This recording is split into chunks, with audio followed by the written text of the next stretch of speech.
have a ton of stuff I want to talk about here. So let's just start here. The EIA says that once oil flows are reestablished through the Strait of Hormuz, global oil production will continue to outpace consumption. So again, this is about the fact that there's too much oil on the market and not enough demand. Um, and that's bad for producers, especially in the US, which is the real reason why this is all happening. Okay, then Venezuelan output reached 1.16 million barrels per day in January, up 280,000 barrels per day. And again, that's going east to Asia.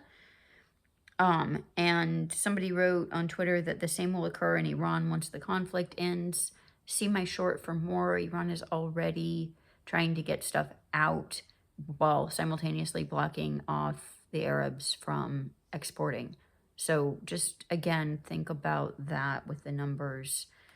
And then speaking of numbers, between the Saudis, the United Arab Emirates, Iraq, Kuwait, oil output has been cut by as much as 6.7 million barrels per day, which is now 6% of the global supply. And I think Iraq is pretty much totally cut off. Bahrain, Qatar's declared force majeure. So they're trying to say that they can send stuff through a pipeline out to the Red Sea, but then that brings up, first of all, I've read other places, the pipeline's kind of questionable if you could actually pump as much as they're saying that you could pump through it. And then once you get to the Red Sea, then you encounter the Yemeni, the Houthis. So that's that. And the Saudis are still claiming through Saudi Aramco that they hold 2 million barrels a day spare capacity and that they can restore output within days. But as Marhelm points out, does spare capacity matter if the exports can't move through the strait? So I'll just say, like, my base thesis at this point is that the Arab countries are pretty much going to be almost completely shut off.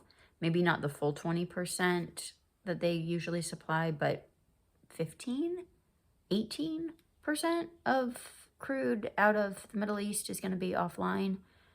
And then the only people that are going to be able to, the only country that's going to be able to export is going to be the Iranians. So sorry, like, that's just the way it is. And the reason for it is, like I said, there's too much capacity. So stuff has to be cut and we're forcing them to do it.